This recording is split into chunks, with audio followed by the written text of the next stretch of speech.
Hi, I'm Ekta Marcoullier, Executive Director of the Pikes Peak Small Business Development Center. And I'm Jonathan Liebert, CEO of the Better Business Bureau of Southern Colorado. And welcome to Business Week 2020. Thanks for joining us this week, and thank you to our presenting sponsor again this year, U.S. Bank.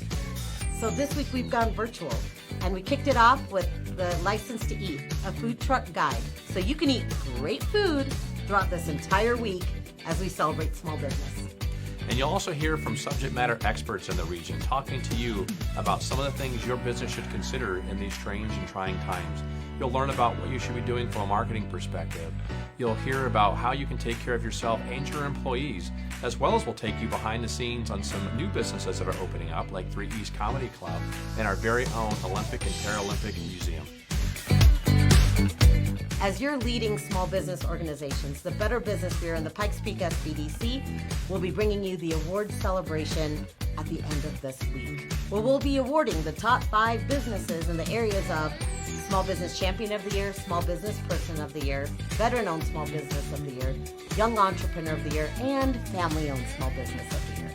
We've got some great finalists this year. You're not going to want to miss it. And thank you to everybody for supporting small businesses in your Pikes Peak region.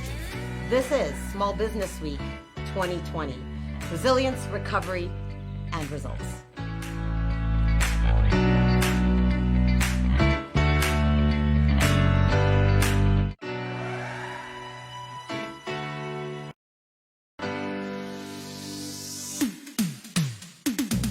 Welcome to Small Business Week 2020.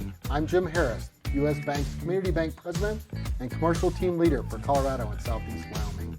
Our friends at the Pikes Peak Small Business Development Center and Better Business Bureau of Southern Colorado co-host Pikes Peak Region Small Business Week, which remains the largest Small Business Week celebration in the state of Colorado and one of the largest in the nation.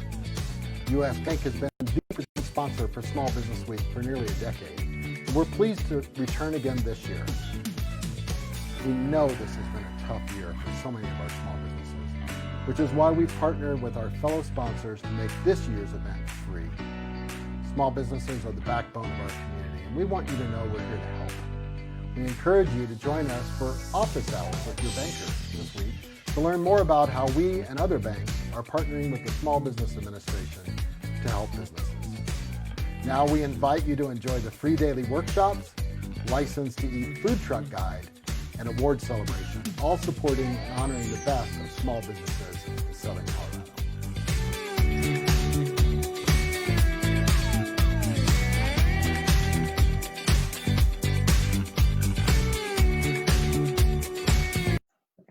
Good morning, everyone. My name is Ekta Marcoullier, Executive Director of the Pikes Peak Small Business Development Center, with my colleague, Jonathan Liebert, CEO of the Better Business Bureau. Welcome to 2020 Small Business Week in the Pikes Peak region.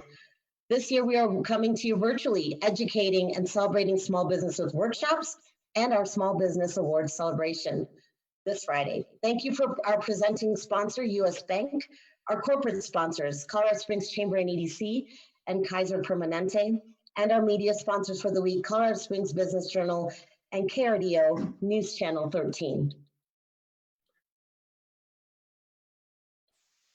Thank you, Ekta, and good morning, everybody. We are so excited to be here. We are kicking off this week with a phenomenal panel for you today.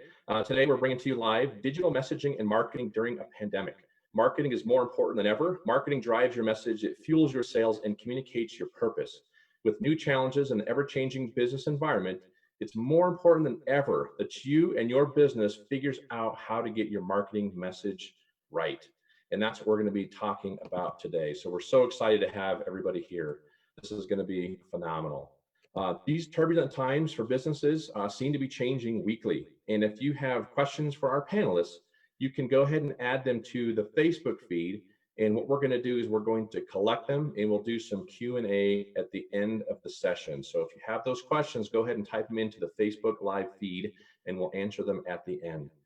Thank you everybody for attending today's event. We look forward to seeing you tomorrow at 9 a.m. for our virtual live stream from the brand new United States and Olympic Paralympic Museum. This is going to be another phenomenal panel, a virtual tour. You're going to go inside the museum itself and get to see things from behind the scenes and take a look at one of the most anticipated buildings in the world for 2020.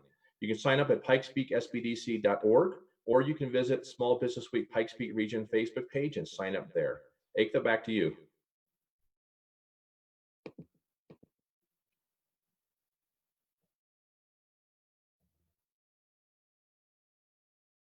Hi, everyone. I'm back.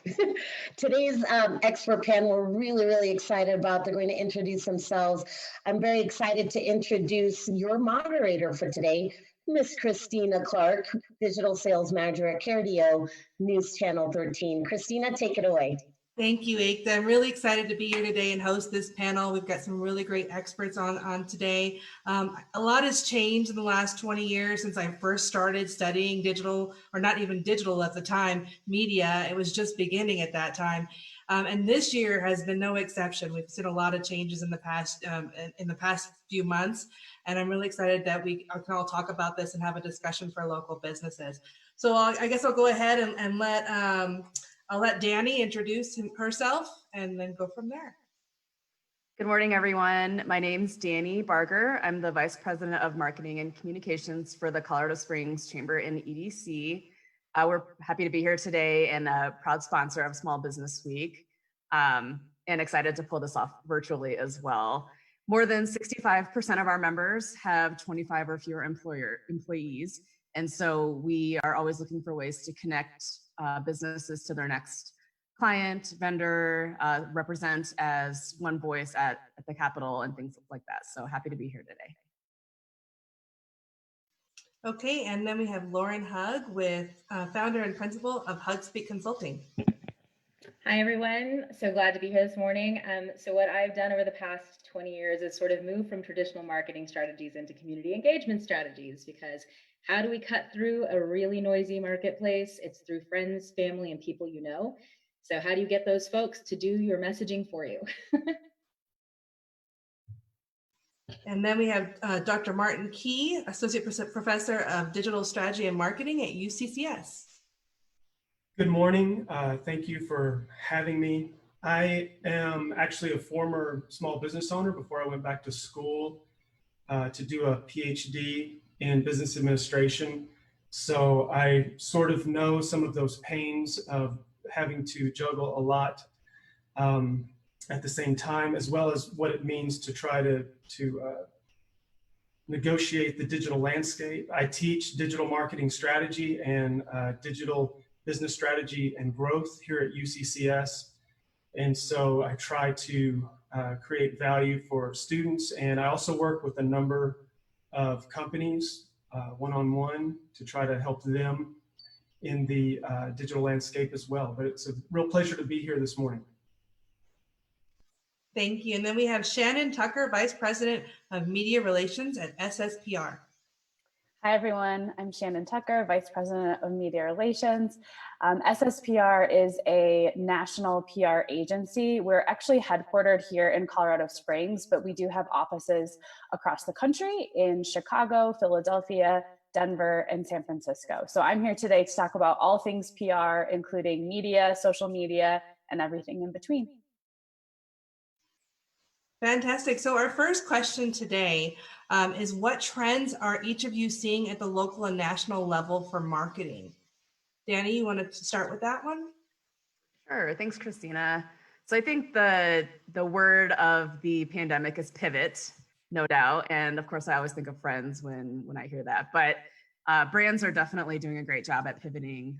Everything from medical manufacturers switching to PPE, and distilleries moving to hand sanitizer. I don't know about you all, but lately, whenever I go anywhere, I smell tequila, and it's definitely hand sanitizer. But I think brands showing what they're doing in response to the pandemic is important, and hearing from leadership as well on how they've been adapting. And so I know for us at the Chamber and EDC, it's been really important to have messaging come directly from our president and CEO. Folks need to be able to tie the voice and resonate with leadership right now. So I think increasing messaging as well. I know we've been also sending out more news And, we've even seen higher open and engagement rates, which is somewhat counterintuitive. Normally you think you start, blasting people they want to hear less, but we're seeing increased engagement, which is really nice.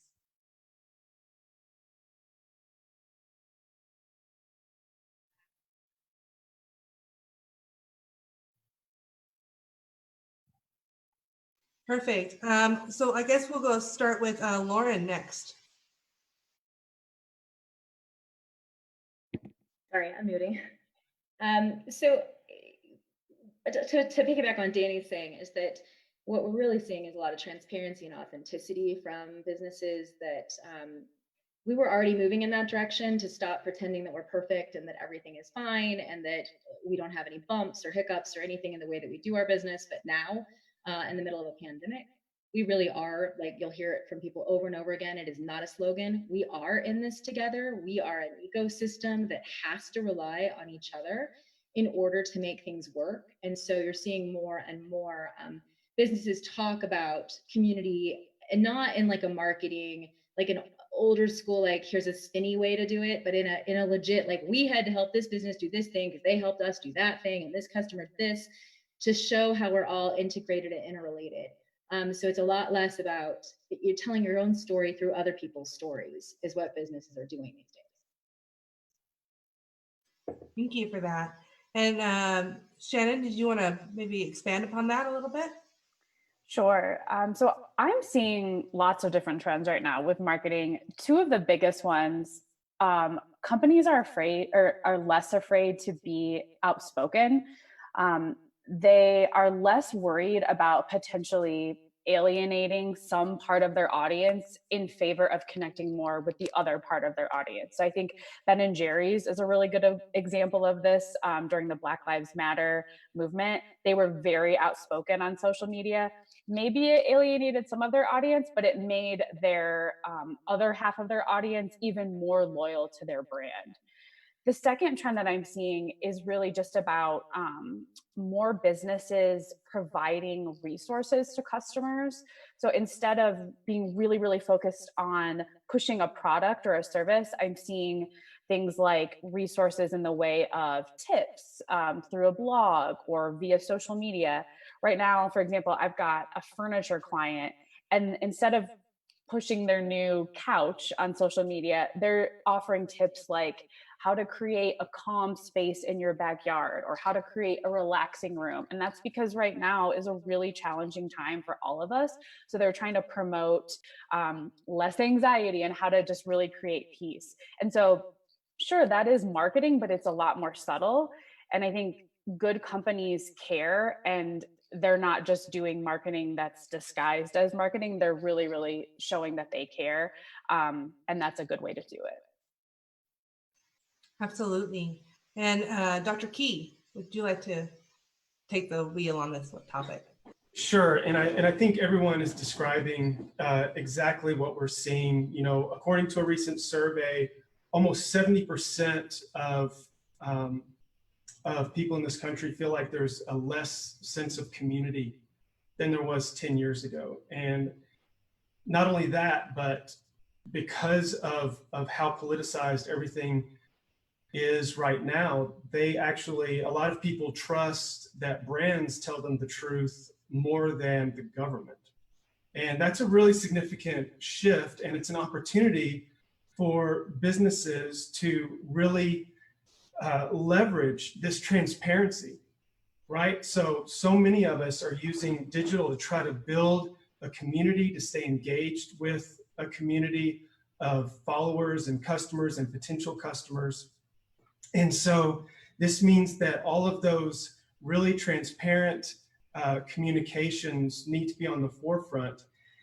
We're also seeing that like 90% of people surveyed about what they want to hear from companies has to do with that their people and their employees are being taken care of right now, and that their jobs, are secure, and that they're being provided benefits. And then just under that, we have them wanting to know that the safety of customers is at the forefront. And so I think that because we're all going through this extremely difficult time. It's easy to take for granted just really reinforcing and telling the truth and building trust that we're taking care of our employees, we're taking care of our customers. You know, the larger picture is more important than any type of selfish ambition right now. And a lot of marketers are toning down humor right now, and you can still do, you know, humorous messaging, but it's going to be more tricky for it to not backfire, because people are wanting to hear these heartfelt messages, more of a serious tone, more informative and practical. Thank you. And, you know, one of the things that we've definitely seen at KRDO has been a shift in business mindset. It's been a lot about, like you said, Shannon, about the education piece of that. We're seeing a lot more people want to come out and educate. We're also seeing businesses working more lean. We're in a time period where, you know, a wasted impression is not a good thing anymore. And so, not that it ever was, but the real thing is that we want to make sure that, you know, we have the right kind of reach and frequency that is having an impact on somebody's business. So one of the things that we've seen that have majorly changed on our side have been like the use of connected television, or OTT. Streaming TV has increased by 57% in the past few months. You know, it's a supply and demand thing. There's a lot more demand now, so there's new supply coming out every single day. We've got Peacock, and we have the new Apple Plus, and we have all those other, you know, Hulu's still very strong, and there's new ones coming out every day. And what's happening there is it's really impacting the usage of connected TV, and we're seeing that in businesses. That's definitely been a trend. There's been a lot more spending on that side of things because it's impacting their businesses and bringing results. So, and the other thing that we've seen is more of a request for attribution. You know, our clients definitely, our business partners definitely want to see more attribution. They want to see that not only, you know, are they getting the marketing and the awareness piece and all of that, but are they are able to attribute the sale to the actual marketing campaign. And so that's something that we've worked on very hard and changed that in our business model, because we definitely want to make sure that businesses know that they're seeing, you know, a change in their revenue streams, and that they're impacting their business in a positive light. And I love the fact that, you know, Lauren, like you said, the community piece. It's so important today for the messaging to be out there. And, you know, we've seen, you know, we're in this together, you know, hit hard a lot in the past few months. And now we're moving into more of, you know, we're rebounding.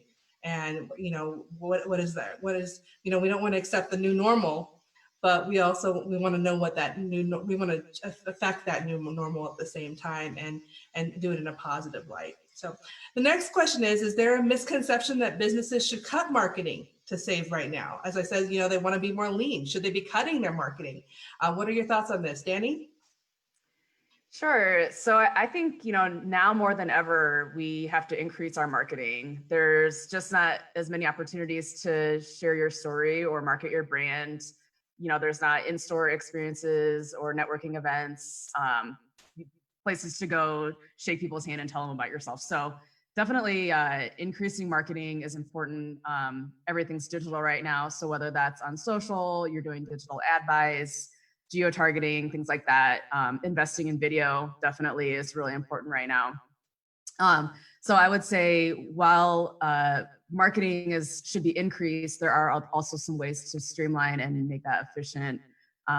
Perhaps leveraging the media, making sure that folks like KRDO and other outlets hear your story. It's a really great way to get your brand out there without investing too many dollars.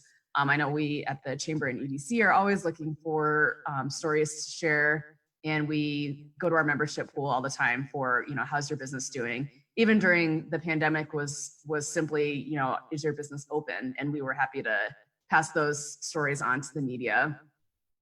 Another thing is, looking for other outlets, again, like our newsletter and social and other organizations like BBB and SBDC's platforms. I think us as marketers, we're always looking for content. And so just other ways to amplify your message. Let's see, another thought is conducting a website audit. Everybody's going to your website right now because there's only the little screen, the medium-sized screen, the big screen. And so what's your online presence look like? And so, might be a good time to invest in a website audit. We have members that would be happy to help you see how you're doing digitally and how you can enhance your brand online as well. Thank you. And just a shameless plug, Danny, we actually do free digital audits. So at KRDO. Yes, contact KRDO. There you go. Shannon, you want to talk a little bit about the national perspective on, cutting budgets right now? Is that a good idea or no? Yeah, so if there's anything I want people to take away from this conversation, it is that now is not the time to stop marketing. I know that a lot of businesses think this is the best way to save money during a pandemic when times are tough, but please do not stop marketing. And there are lots of ways that you can do marketing on a budget. You all have mentioned some already on this call. There's things you can do for free, but don't stop marketing. And the reason I say that is because customers really need to know now more than ever that you care and that you're around and that you're there for them. That way they can either spend money with you now because they believe in your brand, or maybe times are tough now, but when they're ready to spend more money down the road, they think of you and your company and your brand. So I can think of one example here where a company completely cut their marketing budget when the pandemic hit and it backfired, and that's Airbnb. They were struggling because nobody was going on vacations. And so they said, let's cut our marketing budget. Seems like a great idea. And it wasn't. They went completely silent on social media and they got a lot of backlash because customers wanted to know, what were they doing? How are they handling the pandemic? Do they even care about their customers? So I think people really need to shift their mindset and think less about marketing as pushing your products and your services and more about maintaining and building relationships with your customers. And so when you kind of look at it that way, you'll understand more about why it's so important right now. People want customers to acknowledge the things that are happening in our world. I mean, 2020 is a crazy year. And so it's really important to acknowledge those things. And when you stop pushing your products and services during these times, you will ultimately get more customers because you're going to get more respect and they're going to really start to trust in your brand. Some really great points because, one of the things that we've seen is that consumers have been a little confused about how to get back to business, how to live right now. And having that communication is so important with your consumers right now. If they don't know how to purchase from you, but they know how to purchase from your competitor, they're going to go to your competitor, right? So it's really important. And Danny, you mentioned, those business interviews. We've been doing a lot of back to business interviews for that exact reason. We want, our local audiences to know what is going on with businesses. And so, we've seen, Airbnb is a great example. Some people don't even realize like Coca-Cola, Wrigley's, Nike, those were all, brands that were built during a recession time period. They didn't stop marketing. Reebok was the #1 sneaker brand in the 80s, and then they stopped marketing and advertising. Nike came in and became the #1 brand. So, and we're not saying, on the locals perspective, I'm not saying you're going to be the new Nike, but you are going to be able to get an advantage over your competitors if you continue to market during this time period. Okay, we've heard that storytelling, a couple of you have mentioned storytelling and what's going on versus selling your product is one thing businesses should focus on now. What are some good and bad examples of what you've seen nationally and locally? Dr. Key?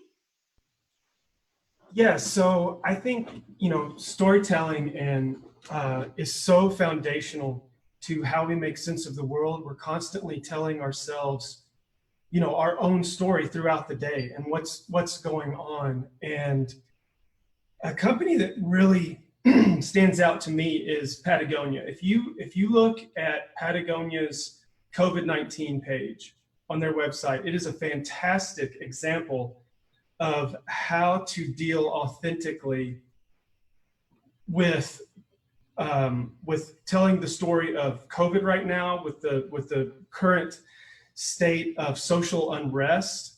And it's because everything Patagonia does right now is storytelling. They're making, in some case, practically feature-length movies.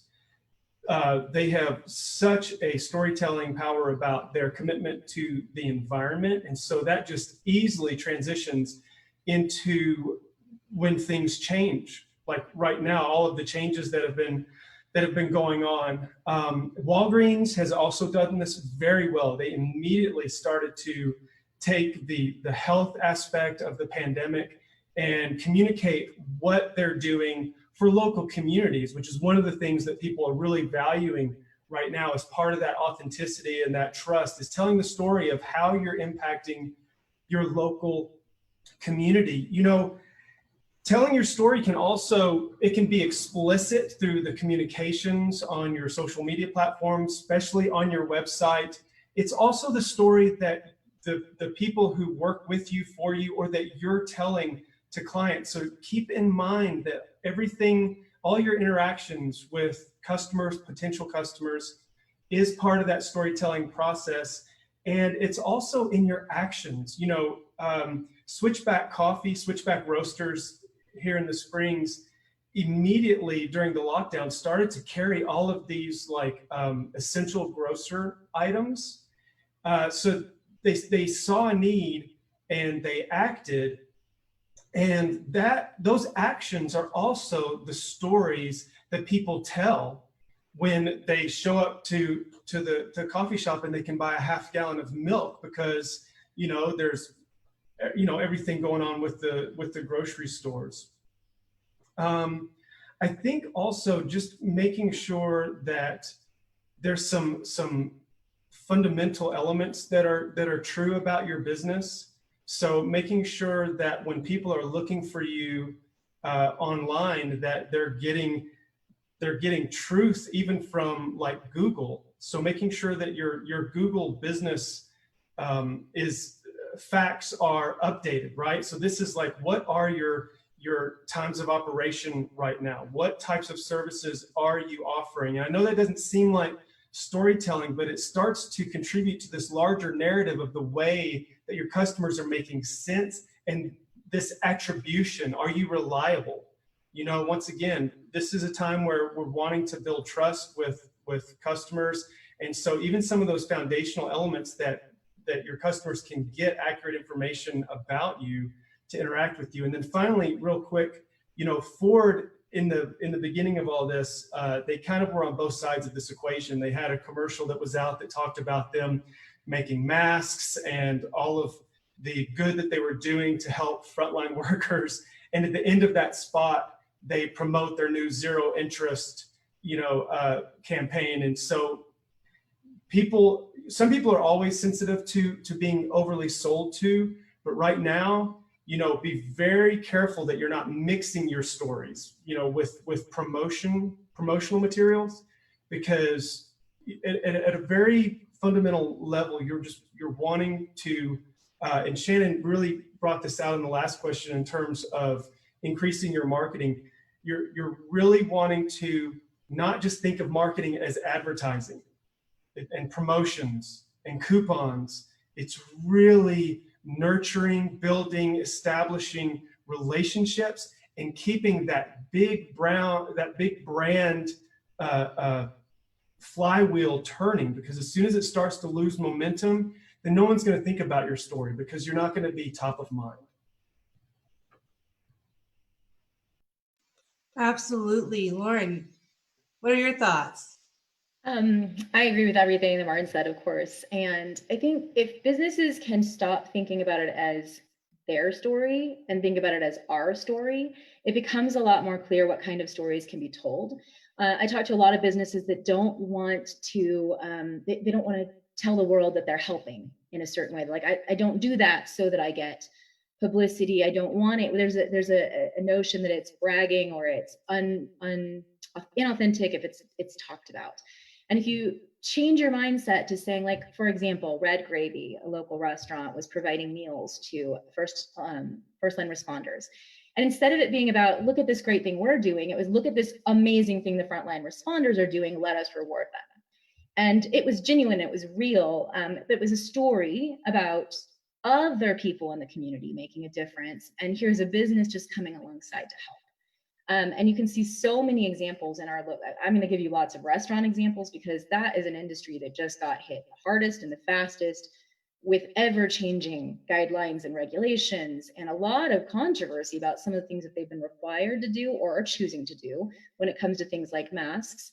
But, you know, here is an example. The French Kitchen told a story on video, simple video, just turned a video on herself and talked about being a mom of 3 girls and a business owner. And here's what's happened. This is early on in the pandemic. Here's what we need to make it this week. Here's how you can help us. Here's what we're planning to do. Here's our safety measures. Like, and I believe it's still up somewhere where you can watch it. It said, I don't have time to market. Please do it for us. Please tell people, if you like what we do, please tell other people what we do. Very transparent, very real. Switchbacks, you know, did a video with all sorts of downtown businesses, restaurant industry businesses, saying thank you to the people that have been supporting them. It wasn't just their own business. Just recently, Good Neighbors and Wild Goose has been almost making lists of all the businesses that are requesting masks before the mandate went into place for the safety of their employees, their customers, and the community as a whole. And cross-promoting other businesses that are in the same boat, making the same choices about the health and safety of our community. So it's not, you don't have to tell this one story about your business. It's about everybody else who touches your business, who works in your business, who comes to your business, who supplies your business, who you serve. You know, if you fund a Little League team, tell people that. If you're helping teachers fix out their classrooms to be more safe, tell people that. But talk about the teachers and the work that they're doing when they walk into that classroom. So the more holistic we see our stories, the more different viewpoints you can provide. It's not repetitive, it's not the same, it's dynamic, it's real. And I mean, I don't even like using the word marketing anymore. I like saying community engagement. I like talking about participation because we have a sense that marketing is about products and pushing something. And that's really not why people are making those choices. To Shannon's point, that ability to say, I'm going to take a stand on this, and I know that that's going to make some people not want to come in my doors. And that's okay. There are other businesses that you can go to. If that's not a thing that you want to support, fine. But we are going to support that, and here is why. And you will find your customers that way, because people are definitely looking for ways to spend their money in ways that are meaningful to them. And this middle of the road approach is pretty much gone these days, and largely due to segmentation and fractured channels. Like, we can't be present in all channels. It's just not possible. There are too many. There are, like Christina pointing out, there's new networks constantly. There are new social networks constantly. You can't do it all. It's impossible. So strategy matters more than ever. Figuring out who your people are, what you want them to do, and where you're going to talk to them. But it's also by tapping into those stories, by bringing in other people, other customers, vendors, etc., amplifies your reach, because they're going to share the story you told about them. And that means that you tap into their networks and to their credibility when you tell their stories too. Absolutely. And I have to say, Dr. Key and Lauren, what you said about, you know, first, Dr. Key, what you said about not talking about just, you know, pushing out the product. What am I selling? What am I selling? And Lauren talking about, you know, telling our story. One of the things I always like to say is, you know, what is the story that your consumer has? You know, it's not just, we're not just buying because we want to buy stuff. We're buying because we have a need. We have a message, we have a story. And, you know, if you tell our story as both your brand and what you're doing and engaging with your customers, makes a huge difference, because now it has what I like to call an emotional impact. It's an emotional connection, and that makes a huge difference when it comes to the success of any brand or company. What are some of the data that you're seeing on consumer and business trends that we're seeing in the marketplace? What's been changing? What are changing with consumers? What's changing with businesses? Dr. Key? So I think we're all very familiar with this transition to a huge increase in online e-commerce, and then contactless options. So options where you're not having contact, and this includes a lot of, mobile payments. But besides from the most obvious increase to online, it turns out that according to one survey, 50 to 60% of Americans were forced to try new products, especially food and cleaning. And it turns out that about 30% report that they'll continue with the new products. And then a majority of people will use a mix of what they did have and what they tried new. And of course, this is because of the supply chain and logistic issues that we were subject to. And I think one of the larger takeaways from that information is that customers have just experienced kind of this break in their normal purchasing habits and their brand loyalty. And this sort of means that they're more flexible. So this could be an opportunity as you are becoming more innovative, or as you look around your competitive landscape and you see that maybe there are some gaps of things not being provided, that there's the potential for customers to have more flexibility in what they try versus sort of those deep entrenched habits that we were all under before the pandemic started. In the same way, about 70% of people are changing up their daily routines. We're all at home more. So people are cooking more at home. And of those, over half want to try to become better cooks. This can be directly expanded into more craft and creative pursuits. Home improvement, we've seen a huge spike in DIY. Home Depot and Lowe's saw this enormous increase in people investing in their homes because we're home now. And for a lot of us, we may never go back to the office in the same way. And so once again, what I think some of this speaks to is that your customer base is more flexible than they've ever been in terms of their product usage. We've all been forced into trying new things in a new environment.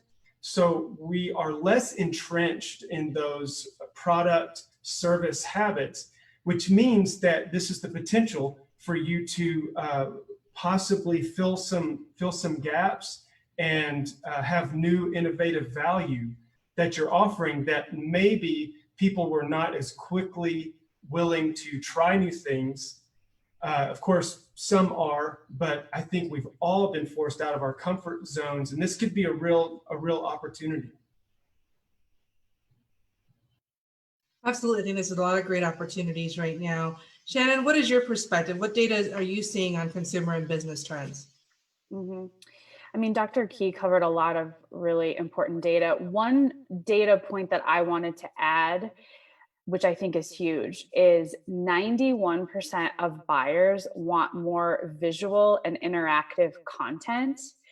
I think that is not surprising because we all want more human connection right now more than ever. But my tip for anybody out there who has a small business is to create videos. I mean, those are free. I'm not talking about an overly produced video. I'm just talking about something on your smartphone that you create in 5 minutes. Our PR agency, Sspr, we really try to practice what we preached. And so that's something that we've been pushing out on our social media channels, are short 30-second videos of some of our staff offering free PR tips and advice to the people who follow us on our channels. And we've definitely seen an increase in engagement. There's a lot of people making comments about, these are great tips that they never even considered before. And I really think that it's because they can see our face, right?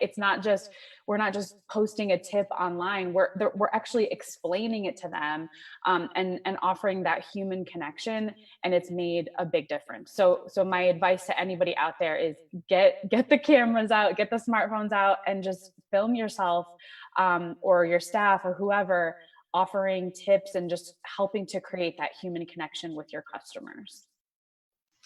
Absolutely. There's some great points because people are they're soaking up knowledge right now. They want to know, and they want to, I mean, we've seen this trend really since digital took off, the information age took off, and people wanted to be more informed consumers. But I think today more than ever before, they want, they want more knowledge. They want more connection. If you see me sitting down here scribbling really quickly, we are taking questions on our Facebook Live. So feel free to go to the Small Business Week Pikes Peak Region page and find the live feed and put in your question. Being authentic and ethical is more important than ever. We kind of talked a little bit about authenticity.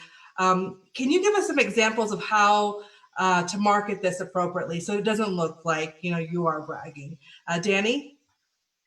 Sure. So as I mentioned earlier, we send out news from our president and CEO, Dirk Draper. And in our CEO letter, I feel is a really great way for us to be super authentic and be very transparent. An example is throughout the pandemic, we've been working with public health, El Paso County Public Health, on recovery, reopening our economy and such. And so that partnership has been very, very strong, and we want to communicate all of the efforts done there. In addition, kind of like Shannon said, we have to practice what we preach. And so when it comes to, say, mask wearing, social distancing, and the like, it's important for our marketing to reflect that we are also following the guidelines. We're wearing masks. We're still trying to get some in-person things going, but only if they're following guidelines. We also curated a photo shoot with businesses that are, showing their customers and their employees following the guidelines as well, just so that whole narrative is transparent and authentic, and just we really care about making sure the economy stays open, and we know that by following the guidelines, that's the way we can achieve that. Yeah, it's definitely important that we all stay open and safe. Lauren, how about you? Being authentic and ethical. I've heard you talk about this many times before. So can you give us your knowledge? I think one thing that's really important is to actually listen to your customers and the people that you serve. Sometimes we think we're doing something that we aren't doing, or it's not coming across. So a lot of my background is in qualitative customer research. Digital makes it easier because you can do it in real time. But what tends to happen is people tend to be negative more. The natural instinct is to go complain online instead of praise online. So inviting your customers, your audiences, your employees to share what they see you doing is a really authentic and real way of embracing that ethical nature and those stories. And it's interesting to see when somebody, like, I'm going back to restaurants, right? Like there are some restaurants that their customers are the ones saying, hey, we have to support this restaurant because it's not going to stay open. And here's what they do in the community, and here's why they matter. And but that wouldn't happen if the business owner hadn't had a conversation. And I think sometimes we overlook how important those simple conversations are. So when we talk about marketing, we tend to think about things like, what's your digital strategy, or are you advertising, or do you have a brochure? And in reality, every conversation we have is a real opportunity to engage people and to explain where we're coming from, or to understand where they're coming from. So don't overlook just that interaction in any space that you're in with the people that you're serving, or the people that you're buying from, or whatever, and they're going to be able to explain in words that resonate with their audiences why what you do matters and how ethical you are. So just keep inviting that kind of participation and that engagement from the people that you interact with. Shannon, what do you think is important to being authentic and ethical right now? I would say pay attention, read the room. You might have seen in the news, there was an online shopping site, and I can't remember the name of it, but they were promoting their clothes, and they were using messages like, we're having a stimulus check sale, spend your stimulus money here. And it was so just tone deaf. So my advice when it comes to being ethical and being authentic is to pay attention. So don't be blind to the current climate and what's happening around you. Don't post about, your 10% discount that you're having on candles the day of George Floyd's funeral. Look at what's going on around you and just be a human. I mean, it's really that simple. Sort of take off your marketing hat and your business owner hat and just be a person. We had a lot of clients during the, right around the time when George Floyd died. We had a lot of clients who were very, very nervous to address that publicly on social media. They just wanted to avoid the conversation because it felt a lot easier. But we really pushed our clients to ask themselves, if these Black Lives Matter messages, if they align with your company values, if you're committed to making a change, and if you're prepared for some backlash, then you should address it. And that backlash part is important because you are going to get backlash no matter what side you're on, no matter where you stand, no matter what your opinions are. And you need to be okay with it because that's what it means to be an authentic brand. The risk of staying silent means that you do risk losing some customers because they're going to prefer to spend their money at companies who are okay with speaking out about their values. So that's a really important thing to keep in mind. Some fantastic points there, Shannon. Dr. Key, how about you? What's being authentic and ethical is more important than ever. What are some examples you've seen? Well, I think this is an opportunity to just reinforce that your business, you as an individual, your employees, that you operate with integrity, right? And you're willing to put the good of the many over the few. And as has already been stated, this means, being explicit that we're following state mandates. We're treating employees with caution and safety. We want to keep our employees safe. We want to keep our customers safe. People feel vulnerable right now. I mean, there's just so much uncertainty that part of what we want to do to act with integrity is to make sure that you are reinforcing that you treat your customers and your employees generously,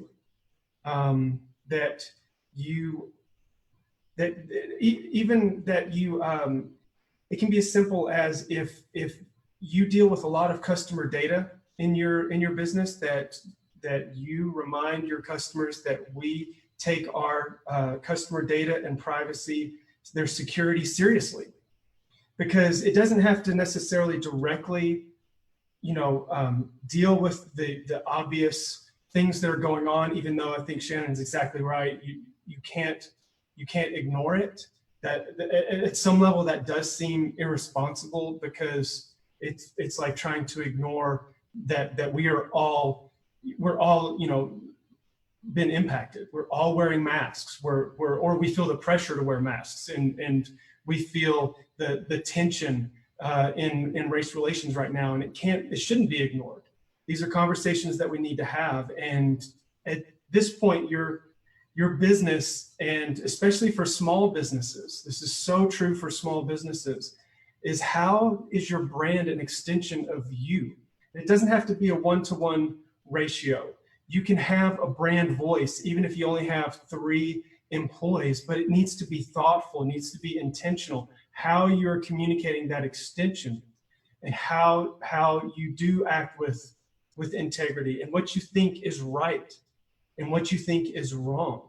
That's the core of ethical communications, and really aligning that to the best that you can with the value that you are offering. And these are kind of those parts that go into creating trust and what it means to be authentic, right? Because it means you're not faking it. And if you are ignoring the common realities that we are all going through, that's completely inauthentic.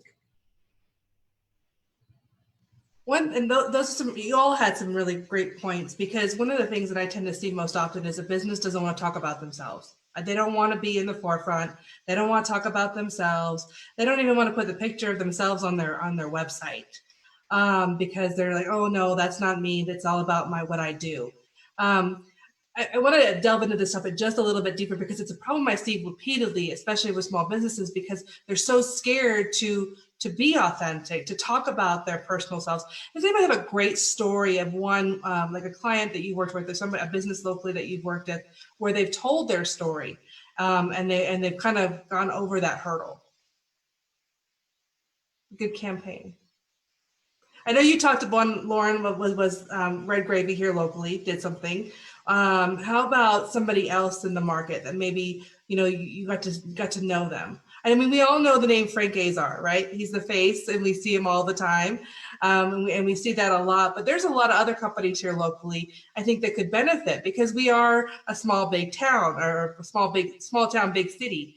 So what are some things, what are some things people can do to be well known as an individual, not just a brand and a business? Anybody want to take that question on? I can give. I was gonna say, I have a national example because I work with a lot of national brands, but one of our clients is the American Addiction Centers. And unfortunately, when the pandemic hit, addiction rates in the country just skyrocketed because people were really, really struggling. And what they did as a company was they just started sharing real human stories about people who are struggling. And then part 2 of that was they offered support and resources, particularly focused on during this pandemic. So for example, they started pushing out a lot of resources about telemedicine and online rehab treatment centers and anything that they could do that was authentically showing like, we care, we're here to help, this is real, we're all in this together, we're struggling, here's the story of several people who are struggling. And it really resonated with people. There was a lot of media coverage that just had links back to a lot of their resources, and they saw an uptick in people signing up for some of these online therapy sessions and things like that. So my point here is they weren't afraid to tell their story, they weren't afraid to be real, and they weren't afraid to offer resources that people really needed in that moment. Great example. Lauren, you had something. I think it goes back to what Shannon was saying before, that if you want to stand out, you're going to do something different. You're going to not look like everybody else or sound like everybody else or be really passive or safe in your communications. So, some of the stuff that we've seen in town, Cerberus Brewing partnered with Metric Brewing to create a Black Lives Matter beer. And they've done other things too, like pandemic recovery beers. But I mean, that's taking a pretty strong stance that we're going to make this for a specific purpose. We're going to give proceeds to a specific organization in town, Citizens Project. That is not neutral. That is a definite position that's being taken about something in the community that matters. And my understanding is the response has been really great. And by the way, it's a great beer if they still have it on tap. I think it's called Black is Beautiful. But another business, and I bring this business up every single time I talk about digital marketing, is Sspr Hot Cookware. They just had a digital presence forever, but the digital presence is very much about downtown Colorado Springs, about their neighbors, about the places that they eat, about they have a partnership, I don't know if it's still running, with Streetcar 520 of cocktails plus these, I'm drinking from one of them right now, these double-walled glasses. So a way to come together to co-brand and to co-message about something. But their social media is awesome because there's a dog. His name is Coda. He's beautiful. Nobody can make that up. Nobody else can have exactly that story because that's a very real and human and authentic story that's unique to them, to that particular business. So the best thing you can do, especially as a small business, when your business is really you, and you have limited resources, right? Like, who has time to figure out the best way to do all these different things that you don't already know how to do? So when Shannon says turn the video camera on yourself, I don't like doing it, but I 100% support that and agree with that. that nobody else is you. Nobody else can tell that story. Nobody else has that background, that history, that reason why you do what you do. So don't be afraid to stand out, and you will lose some customers, but you will keep the ones who care about what you're doing, and you'll gain new ones as that story gets amplified and those messages get shared. Absolutely. And I love dogs in any kind of marketing. You mentioned it before, and I've had a few clients that are partners that have used animals, their own pets. And one thing that I've been saying is we do these Zoom meetings, I feel like every single day, and there's always a dog barking in the background, and then you just want to see the cute dog. It's a human thing. Shannon, you mentioned we're people. We're business people are people. We're humans, and that human connection is so important. So talking about the same line, we had some questions that have come in. Somebody wanted to know if you could speak to the importance of being digitally responsive during this time. Customer service and digitally responsive. We've seen a huge increase of people being online. The stats are outstanding. So who wants to take that one on first? How has digital responsiveness changed, and what can you do to be more digitally responsive and have better customer service? I think you lose customers when you're not responsive quickly. And that can include things that you may not be thinking about. So for example, have you checked your Yelp reviews lately? Have you checked those, all those types of things to see what people are saying? Because people will leave comments on there. They might ask questions. They might have feedback for you. Are you responding to every single thing that you see? We work with a lot of clients who completely forget about their Glassdoor reviews, and they have employees who go on there and complain about things, and they go completely unaddressed, and that fires people up. And I think the same thing is true for businesses. So be responsive when you've got people questioning or making comments on social media, but don't forget about those other things that maybe aren't top of mind, like the Yelp reviews. I would say real quickly, just keep in mind that if you don't respond to it the way Shannon is talking about, 6-7 months ago, it meant that maybe you were busy or maybe you don't prioritize that. Now people could wonder if you're even open.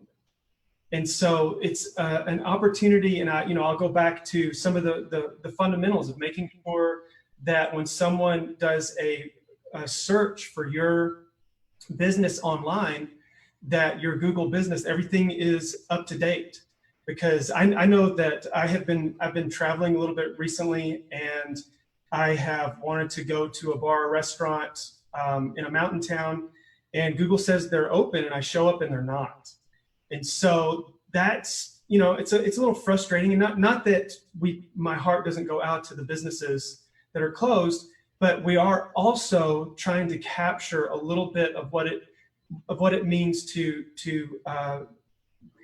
go to these establishments and contribute. We want to contribute, and we want to have a sense that everything is okay. And so just keep in mind that making sure that what people are able to find is accurate, and that you want to, the most valuable customer is the one who has been delighted after a service failure.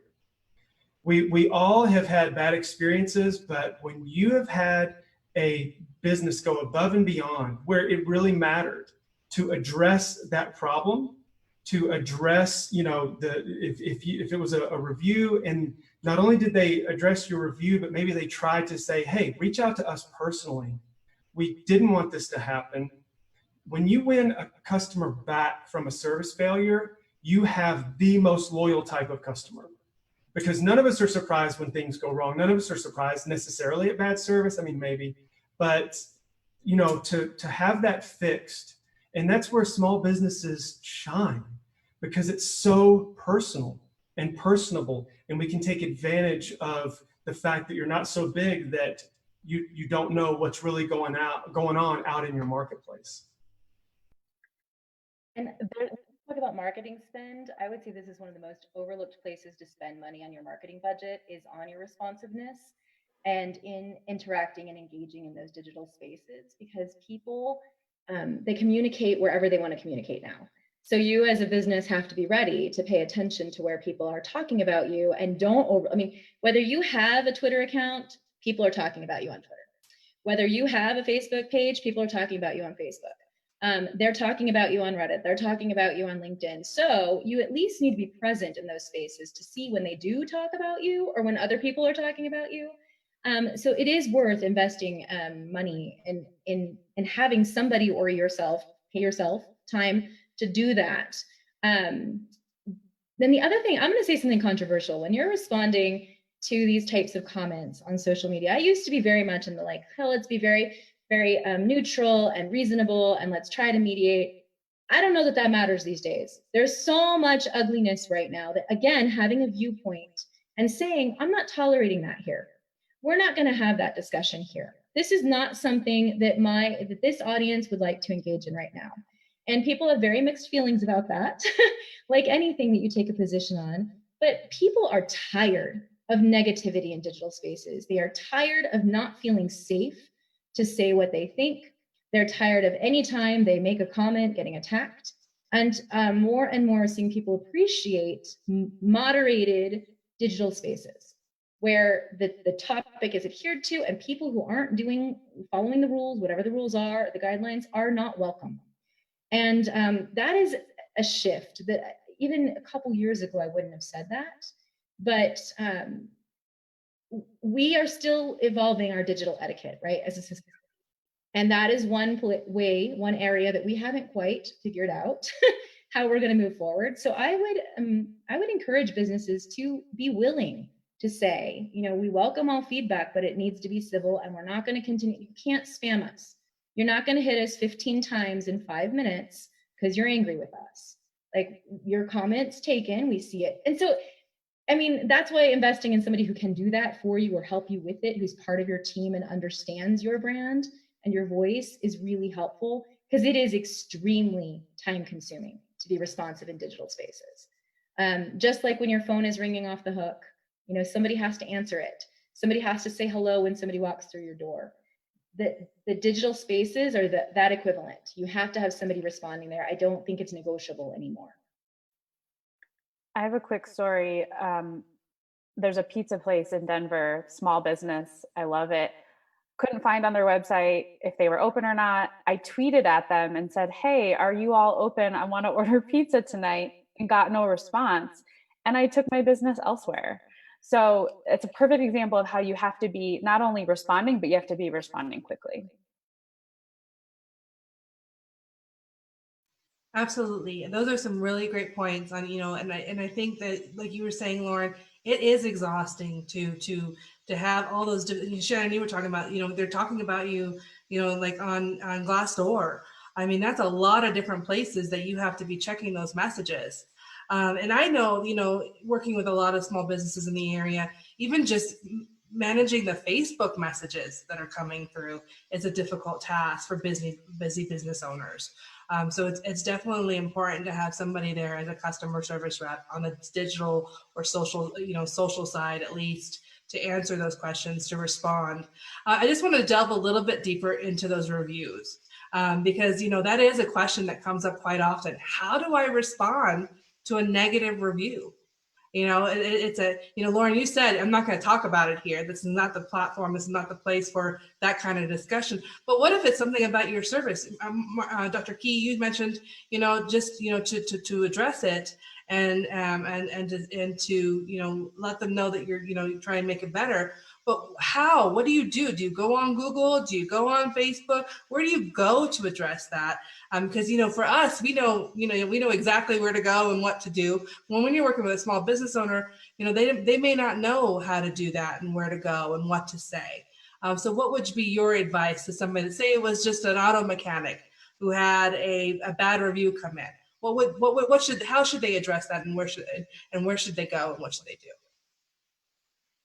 They should address it immediately, and they should address it on the platform where it was taken. So if somebody posted a Yelp review, they should address it directly on Yelp.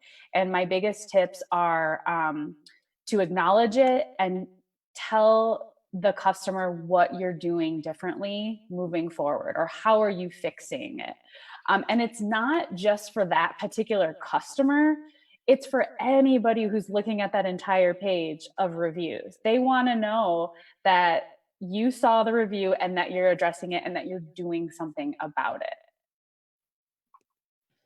And real quick, I would just jump in and say, it also depends on, you know, a lot of people can be online and they're just unreasonable. And so you're going to have to make that judgment call. This is obviously an unreasonable comment. And of course, you need to be the cooler head that prevails in that situation and not necessarily be reactionary. But as Shannon said, it does have to be dealt with. But then maybe you combine a little bit of what Lauren talked about in terms of, you know, calling it what it is. By the way, it seems like maybe you're upset about something that was not completely in our control. And please don't vent in this way. We're doing the best that we can. And this goes back to that authenticity and truth telling, where a lot of companies right now are saying, hey, bear with us. Thank you for your patience. This was an oversight. We are trying to get things back up and going. And so to the degree that, and also to Shannon's point, everyone else is reading that review. And the more unreasonable the review is, really right for everyone else who's going to read it. All those reasonable people that are trying to get a sense of your business, and they're going to hear your voice come through with an unreasonable customer, which is a huge insight for those that are really looking for value, for really wanting to partner with a business that's, you know, going to be good to work with. And so I would really just, in terms of dealing with unreasonableness, you know, just make sure that you know that all your other customers, we have incredibly highly developed filters for reviews right now. You know, you go to Amazon, you skim through, you know, the people that will never be satisfied with anything, no matter what. So it's negative. You know, the people that, wow, that's so positive. That was probably bought by someone or solicited by someone. And then, you know, the ones that look like kind of regular people like you that are just being honest and wanting to give back to the whole process that we've now created, this system of reviews where we're trying to help others. And just keep in mind, don't underestimate those reasonable customers that are going to see some of this for what it is. And the more honest you are, you're going to engage with the filters that are in place right now that we've all developed. All of us that shop online so much, we really do have a strong sense of what reviews mean and how to go about making sense of them. I have a short tip for people. Give your customers a place to vent that isn't public. So you don't want them to take their frustrations to Yelp or online or to your Twitter. Send them in a survey via email. Ask, how was our service today? Have them fill it out. If they're mad, they can vent there, because then it's not public. And I just want to add, this is where community engagement is so important, because yes, you as a business need to respond to any negative review with reasonableness or with, something that's human in some way, but your community can also respond for you. So there's a big difference between a business saying, here's what we did or here's why we did it, and other people saying, hey, I'm really sorry you had a bad experience with this business. They've been awesome. For the past 15 years, they've been doing this stuff. And so there must have been something going on that day. Please remember that, this is a tough time for everybody. And when the community jumps in, when you've got people who care so much about what you do and believe in what you do, that they do this for you. It really is a way for a small business to maximize their impact and, small budget to continue to have great customer service and great relationships with your customers. But you have to invite them to do that too. Remind them that it does help. It makes a difference. They matter when they jump in and help you out, and they share your messages, or they defend you in social media spaces, because no one else is going to say it just like they say it. They're real, they're authentic, they're a human, and they have no vested interest in making sure that your business is represented accurately.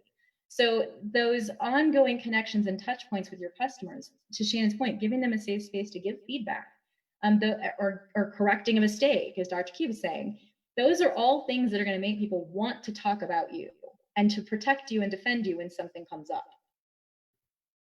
So I'm going to hop on what you just talked about making your customers jump in for you and kind of defend you, your loyal customers. So we had a question that came up that was asked, can you talk more about how to turn customers into evangelists?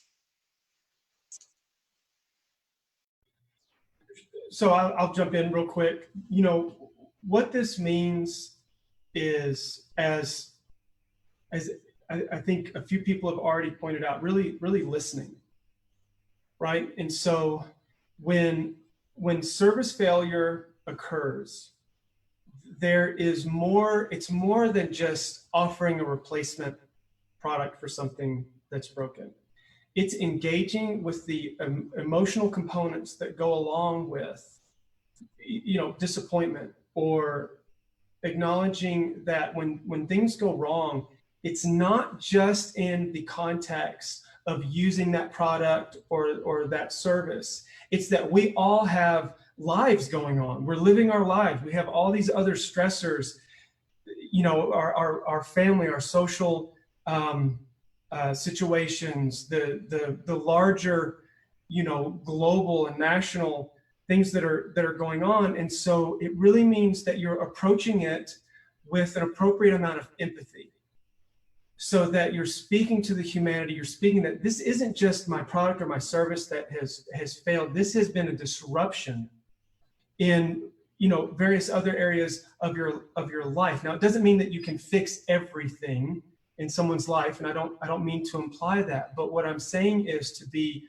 really sensitive, actively listening and empathetic to how this could have impacted them beyond just the service or product failure or whatever it is. And then when they've seen that you've engaged them as a human being, right, which marketers traditionally are not always great at, but should be our expertise, then you've got someone that you've really converted, right? And I think that's if something's gone wrong.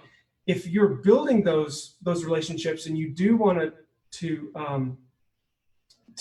create evangelists, you know, it really means that you're creating value that you've really thought through at a deep level, the value that you're creating, and that you've targeted the people that are going to understand that the best and get the most out of it really, really well. So part of that is the front end of doing the necessary work of knowing who your ideal customer is, because we know that you're serving a wide range of people. But the reason we narrow it down is because you really want to be able to speak at a deep and meaningful level of communicating value to those who are going to be repeat customers, who are going to tell their friends and family, and who are going to become your advocates and your ambassadors.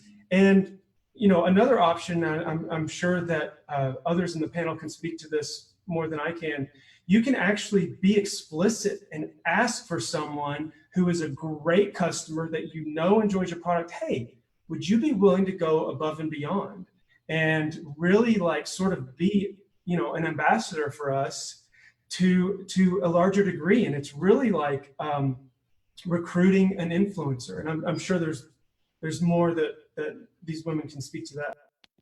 I was just I love that you said that, because I mean, to some extent you have to train people, right? Either formally or informally. And so one of the easiest ways is, of course, to have your social media buttons and all those things present. So if people want to talk about you, they can. But to recognize that people are going to do it in a way that's meaningful to them, in words that matter to them. So they aren't necessarily going to pick up your 3 talking points. They're going to say whatever they want to say about it. And you empower them to do that by telling them how important they are to you and how much their voice matters. And so, you know, some of us do this naturally, right? We're at a restaurant, we make sure that we tweet a picture of it because we want to do a shout out to a business that we care about, or just bought something from a local retail establishment. Or we think about leaving reviews because we know how much they matter. But most people, that's not really, they're not going through their whole day trying to like Instagram their entire life, but they will, when they're invited, do that. They will, if you say it, like, hey, you know what? We had 3 people come in the last time that you posted that thing on Instagram. Could you do it again? It really matters to us. And when they do it, amplify it, share it, take it and put it right back through your social feeds and highlight them. So it creates this feedback loop, right? That people want to participate with you. They want to interact with it. And that's Shannon mentioned, interactive content is content that goes back and forth, that you get something out of as a customer, as well as the business. And those strategies, sometimes they come natural, sometimes they're just things you do in your everyday business, but sometimes it takes some thought about how can we invite people to participate in a meaningful way. And it's not a contest and it's not a hashtag. They can happen, but also pay attention to what hashtags people are using themselves. You cannot make people use a hashtag, no matter how much you want to, unless you've got gazillions of dollars. They sort of come organically. You can tag with other things, right? So you can use yours, try to encourage them to do it, but it's kind of, what is it, the Mean Girls line, like, stop trying to make fetch happen. You know, people are going to do what makes sense to them. So give them those opportunities to do that, but tell them that they matter to you constantly. 100% agree with all these comments. And I think testimonials is kind of that bottom line there. And I know often in the B2B world, we will hear some great feedback or a solution that's happened. And we just go out and say, hey, can we get that on record? Can we go ahead and publish that content? And then ask others to then reshare that content, repurpose as much as possible. So it may be on social, it may be in a newsletter, it may be through media, et cetera. But definitely having those ambassadors help push that message. And speaking of hashtags and trending and things, we just launched a digital ambassador program. This is intended to help amplify positive community stories and things like that. But the principle there is just get your own ambassador pool. If you have some great content to share, make it repurposable and share that with your ambassadors and say, hey, copy and paste this, use this hashtag. We might be able to get this thing to trend and get some other traction around it. So another cool tool to build that social media following. But in terms of testimonials, what better way to promote your brand than to have somebody else talk about it? Those are all great points. And I think making it really easy for them too. You know, take away all the barriers for people. You know, if you have to go 5 clicks in to do something that you want them to do, it's going to be a lot harder. But if you're promoting something that they're already doing on a daily basis, it's going to make them a lot more likely to be an ambassador for you, because it doesn't take time out of their day. So take away the barriers. Shannon, did you have anything you wanted to add to that? No, I feel like everyone covered it really well. Okay. I had another question that came in, and maybe this one might be something, because I know you work with a lot of national companies that do B2B work. What's your biggest suggestion for B2B marketing and community engagement?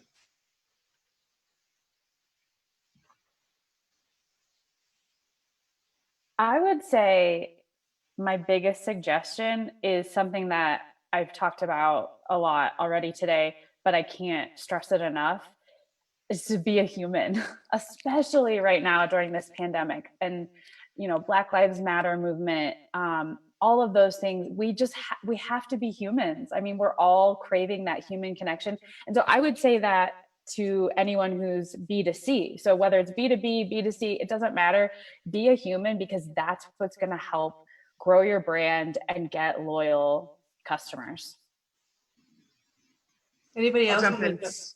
Sure, I'll jump in too on that. In terms of B2B as well, just leveraging your network and acting as that expert. We love at the Chamber and EDC, we love to promote each other and getting folks together. We just launched a Small Business Advisory Council, and this is intended for folks to get together, have a sounding board, share their expertise with each other, and talk about issues that only business owners, small business owners can relate to.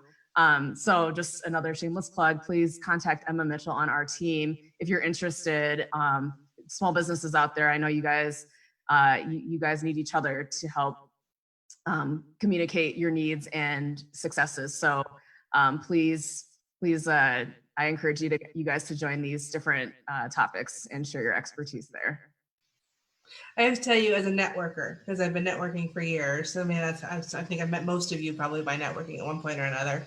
I miss handshakes. I miss handshakes. I miss my hugs. I miss my business community and my business friends. And I love that you're creating some virtual tools for that. And I think, Shannon, that is the big thing, is it's human. You know, when we go to these networking events and we're doing all these B2B things, we're being human. But on digital, it's a little bit harder for us to figure out how to be human on digital. So I think that those are great tips moving forward. And a lot of new tools are probably going to come forward as we move along. One being Zoom. We all know we've been using Zoom on it or something like it on a daily basis. And I know my team, we used to have on a corporate side a weekly call. Nobody was on video. Now we're all on video because we need that human connection and that human interaction. So great points there. So one of the other questions that we had come forward are, we talked about being lean right now. Businesses need to be lean, they need to be marketing lean, or they want to cut their marketing budget because they think that's the easiest thing to cut. And we all know that they shouldn't be doing that right now. What are some resources that marketers and small business owners should follow to stay up and to stay up to speed on trends, especially during this pandemic? I'll just say the number one kind of social media 101 tool is obviously scheduling as the best way to leverage a lean team. You can get your posts scheduled out days, weeks, or even a full month, as long as the content is relevant. One thing we did learn throughout the pandemic was we pulled back some of our scheduled posts just to make sure that we weren't being tone deaf to what was going on in the world and the current news cycle. But definitely look into a scheduler if you're not already. Real quick, I'll two things. One, scheduling.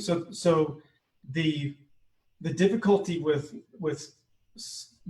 being a content marketer, with having managing a social media platform is definitely the tyranny of the day-to-day.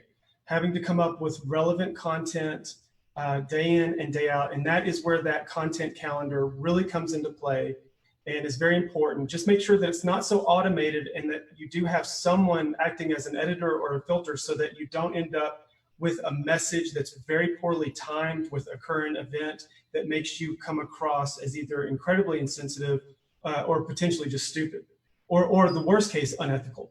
And we've seen time and again automated content that no one was keeping their eyes on.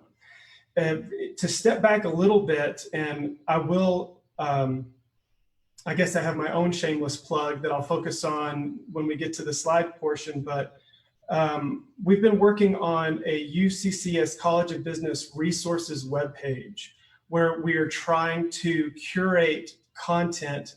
So some of it is unique faculty research, and then some of it is just really good vetted blog posts. And among those, what I would tell small businesses that are either trying to get up to speed on digital, or they're gonna dedicate someone's part-time work towards it, or even hire for it, or whatever it is, that really reputable social media companies like HubSpot, Moz.com, and others, they give away a ton of resources. So if you go to a reputable social media or digital marketing, I'm sorry, I should have said digital marketing site, that they provide services, they have tools, they provide services, but if you go to their resources page, they give away so much fantastic information, or maybe their blog. Moz.com, which is, they specialize in search engine optimization, but you can find out information about pay-per-click advertising. They do Whiteboard Fridays, and it is legitimately solid information, and they archive them all. So a lot of things for people to self-educate are out there. And one of the things that we're trying to do with our website is kind of provide a place to link to all those. And our website also is going to link to the Better Business Bureau, Small Business Development Center, and those local community resources that we have as well. And as you look at resources, right, think about whether they fit your business or not. because while they're helpful in giving you some ideas and some guidelines, they might not make sense for you and what you want to communicate. So going back to that authenticity piece, what makes you you? Why do you do what you do? And what do, like I tell small businesses that are usually their own marketing department, what social media platform do you like? Are you somebody who likes to take a lot of photos? Great, then Instagram's going to work really well for you. I like Twitter because I like I like words. You're not going to do all of them, so find the ones that fit for you, and then empower everybody in your network to do it in ways that are meaningful to them. So remember I don't know if it's still a trend anymore, at weddings when everybody had disposable cameras and you just have all these photos from all these different perspectives and different people at your event. In the digital marketing world, you can do the same thing. You can empower your employees to start documenting their day in various ways, or your customers or your vendors. And they're going to have a completely different perspective and viewpoint and aesthetic and strengths, and they're going to bring that to the table, and that's just going to enrich any of your messaging, and it's going to make it a lot easier on you because you've got other people producing content. But then to Dr. Key's point, you absolutely have to have a gatekeeper, a programmer, a scheduler, a content manager, a digital editor, whatever you want to call this person or this role, who decides when those things go out and who can pull back a message that is tone deaf or not quite right, or I mean, sometimes we take a photo that we didn't realize something was in it and it needs to come back down. So there does need to be somebody who is keeping an eye on the best practices and making sure that it fits the business, but empower people to do it for you. I think too, one of the things that is really important is that social listening piece, Lauren. It's really listening to what's happening. I mean, that's something that it doesn't cost you anything. If you like Twitter, which I think, Lauren, that's how you and I originally met, was on a tweet up years ago. I don't even want to say how long ago it was, but but if it's on Twitter, if it's on Facebook, if it's wherever, and you're listening to the topics that are going on, that's a key marketing piece there. That's free research that's not going to cost you anything if that's where you're already spending your time. The other thing, and this is my own shameless plug, is that we do have as a media network a lot of research available to us at no cost to local business owners. So we are very well educated, very well informed, whether it's, I'm going to say KRDO, but any media representative is going to be very well informed and have a lot of research available to them. I say take advantage of every single one of them you can, get as much data as possible. Now, one thing too, Lauren, that you spoke about was if it works for you. Not everything may work for you. Some businesses, will get inundated with too much information. I've seen this happen many times, and then they don't know where to go. It's that old saying is, I want to cancel half of my advertising, I just don't know which half, because they have so much information. Really figure out your goals, and then go talk to the right people that can give you the information that you need. A couple of the other ones that I like is I love Think with Google. Think with Google is a newsletter that you can subscribe to. Doesn't cost anything. You can go there and see what new trends are happening in marketing. And then there are many others as well. Just a couple more questions, I think. We had, just speaking on that lean thing, being lean. What are some things that they can utilize that don't cost a lot? I know, Shannon, you've got a slide that you shared out, but you want to talk a little bit about that and how people can run a lean marketing budget right now and still be impactful? Sure. So social media, blogging, videos on your smartphone, those are all free. So I think making sure that you're writing blogs, but then take it the extra step. So share your blog on social media, use hashtags, use photos, create those videos. Those are all free. The other thing that we haven't talked about that you can do is you can go on Twitter and follow particular reporters who are likely to cover you. So maybe it's the business reporter at the Gazette or whatever. Follow them on Twitter. And the hope is that they will follow you back and start to kind of learn about your company. If nothing else, now you're following them and you can get a good sense of what they're reporting on. And eventually you might be able to pitch them for a story about your company.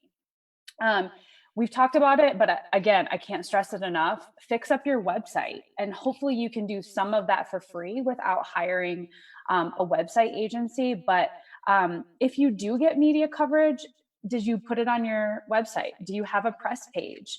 Do you have an actual email address on your website where people can contact you? Nobody likes to fill out those form fills. And you might be actually missing out on opportunities to connect with your customers if you don't just have a simple email address that you monitor regularly where people can reach out to you. So those are all really easy things you can do for free. The last thing I'll say is testimonials. We've talked a little bit about this, especially Lauren has covered this. Put those customer testimonials on your website. That's free, it's easy, and it can really make a difference.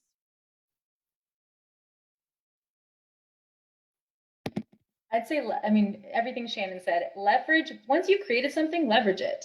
Make sure that it's everywhere. And you can, so if you look at a blog, you can write the blog post. It lives on your blog. It can then be shared through all your social channels, but you can also take pull quotes and make quote images. You can also put it with a picture. You can do a 30-second video on it. It's already, the thought is already there. So it's just different ways of packaging it or translating it to different formats for different types of audiences. So you don't have to reinvent things, just keep using them. And of course, we use the word evergreen content. You can recycle the stuff that you used 3 months ago or just repackage it, because the same questions are going to come up for your new customers, or they might have forgotten your existing customers. A reminder is helpful. So you don't have to constantly be creating brand new stuff every single day. You can think about the things that you've already talked about before and how they fit in. And I mean, so here's my shameless plug, right? I have a book called Digital Kindness. It wasn't written as a marketing book. It was just written as a way of thinking through how we interact in digital spaces. And Shannon, the subtitle is Being Human in a Hyper-Connected World. But it can give you some ideas about how to listen, how to tell a story, how to interact, and also what's happening in the digital space as people are interpreting or seeing your messages, right? Because context is huge and not consistent in digital spaces. So with a newspaper or a magazine, we know where the different sections are. We know that we're encountering the op-ed, we're encountering the sports, we're encountering, whatever. That is not the case in digital spaces. So the things that we're putting out there can be sandwiched between totally different messages.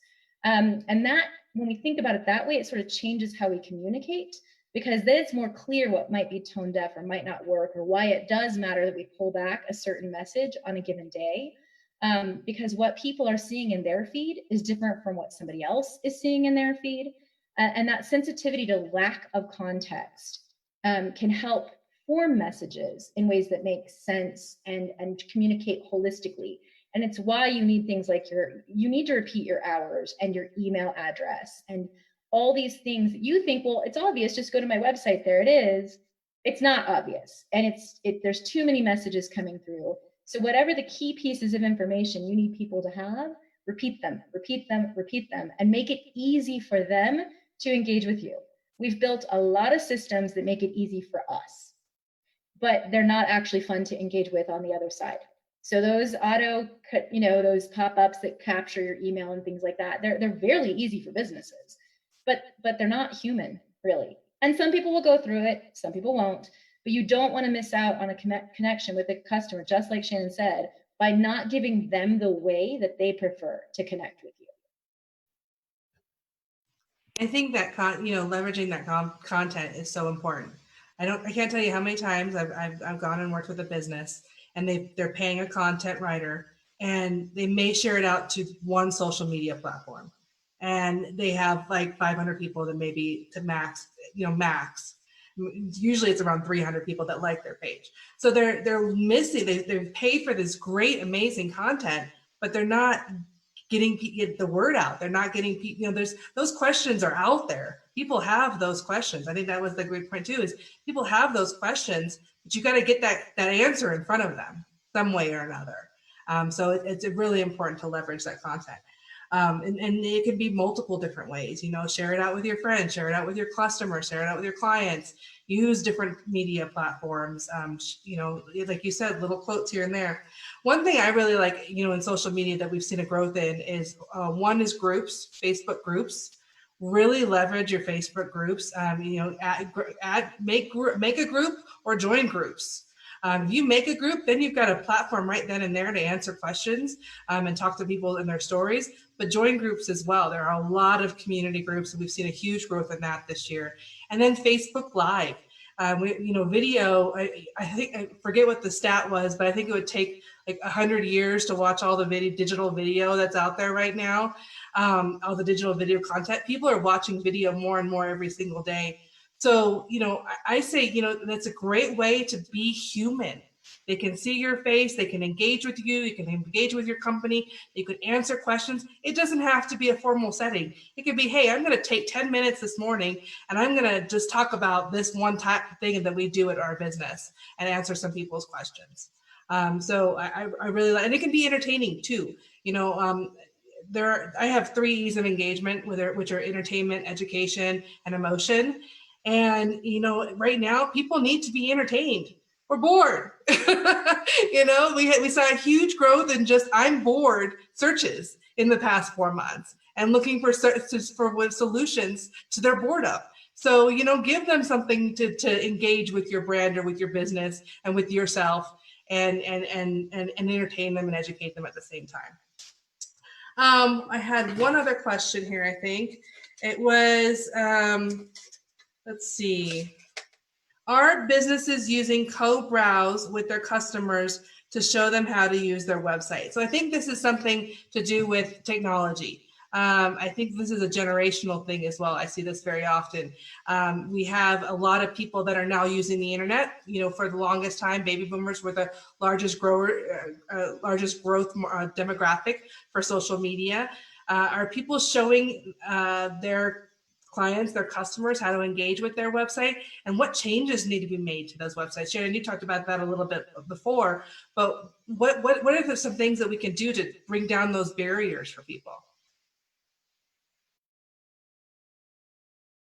I'll jump in real quick because it's actually on one of my slides. You know, right now is, as we've all said, is a time to step back, audit your website, but think through, what do you want someone to be able to do when they go to your website? What is it that you're trying to accomplish? And then lowering those barriers to conversion. And what I mean by that, whether it's capturing an email or just spending time on page or just trying to elicit feedback or perhaps even purchasing, it means thinking through step by step as someone lands on your website, the first things that they see. Do they see your value proposition? Do they see what you offer and how you offer it? And is it very simple for them to just do business with you, whatever it is? And so being intentional in what it looks like for someone to interact with you through your digital asset, no matter what it is. And especially because, you know, we're all doing these online purchases. People had to make a very quick transition to doing business online. And that means that maybe, you know, a month ago, you came up with e-commerce for the first time, and you're still using that same format, when really maybe you need to move some things around. Maybe it's not obvious. And this is where you probably need an outside opinion. Have someone that you know go to your website and ask them, is it easy to order you know, a 32-ounce crawler from our brewery?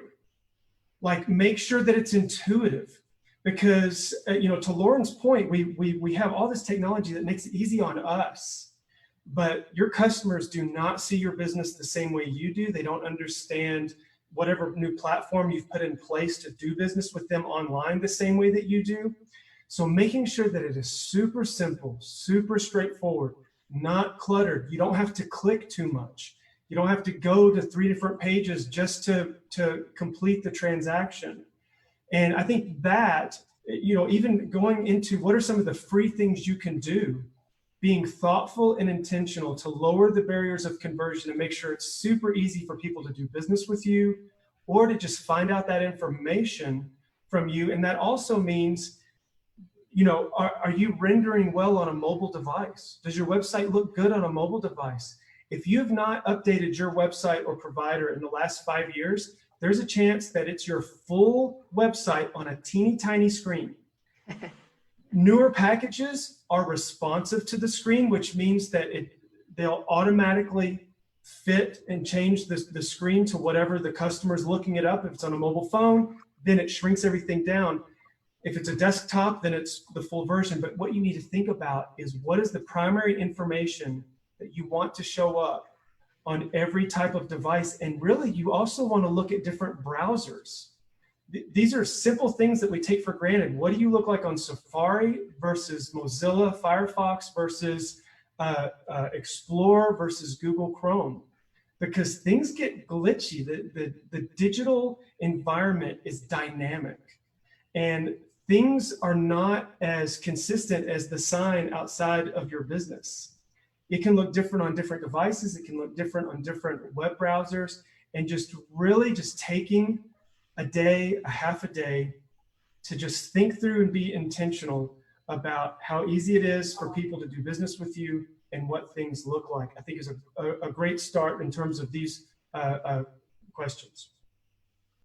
I'll add to that a little, just to flesh out the user experiences, to ask your colleagues, parents, children, people of all different demographics to walk through your site. And then in the back end, you can always measure on Google Analytics and say, okay, is my e-commerce page getting any action? Okay, why not? Or is the bounce rate super low or super high, really quick? That means something is wrong and you have to either make it easier or help increase that engagement.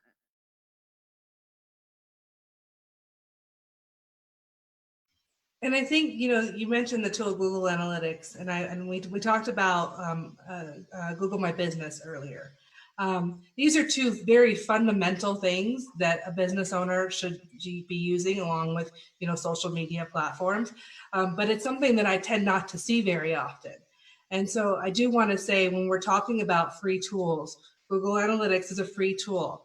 Google My Business is a free tool. If you haven't claimed your business, go to, I think it's google.mybusiness or something. Just put in Google My Business. You'll be able to find it. Go in, claim your business, put information up there. And those are great tools to, even if your website isn't something that has a lot of information on it, or, you know, is something that might be a little bit harder, or something that you can't afford to fix right now during this time, you can fix your Google My Business. It's free. It takes a few minutes, update it weekly. The more you update it, the more photos that you add there, the bigger your search engine optimization is going to get too. Your search engine optimization is going to get better, the better your Google My Business is as well. Those are basically all the questions I have right now. I know you all have some final thoughts and takeaways. So we'll start with Danny. Great, thank you. Do we have a slide for this also, by chance? No worries if not. Three things I just wanted to, there we go. First, join our small business roundtable. As I mentioned earlier, this is a great way for small business owners to get together, share their expertise, ask questions. What are some challenges you all are facing that you can relate to, and really just be a sounding board for each other. Second, sign up for our digital ambassador program. It's called Springboard. We just launched this, and this is a really cool tool. It's a really great way to promote our community together and just kind of have that cohesive voice as a community. And then third, didn't touch on this too much, but we did develop some resources for small businesses and small to large businesses really to share these window signs. This is intended to say, hey, we are promoting consumer confidence through our through the signage. We're saying we're following public health guidelines. Our employees and our customers are all staying safe. And these are available in English and in Spanish to download. If you guys have any questions, please just give me a shout. I'm always here for you, and I can connect you to someone on our team. So Danny, who is like the perfect candidate for a digital ambassador? Well, anybody who's active on social media, I would love for my fellow panelists to become a digital ambassador. And really, the more, just like the social networking goes, the beauty of this is this tool is one click and we're all sharing the same message at one time. So as an example, some content could be like the museum is opening this week, or a new company is coming to town or expanding, or we have a great launch of some new product or service in the region. And the intent of the content is that it's promoting our region to show what a strong ecosystem we have here. What kind of discussions are you all expecting on the small table discussions for small business?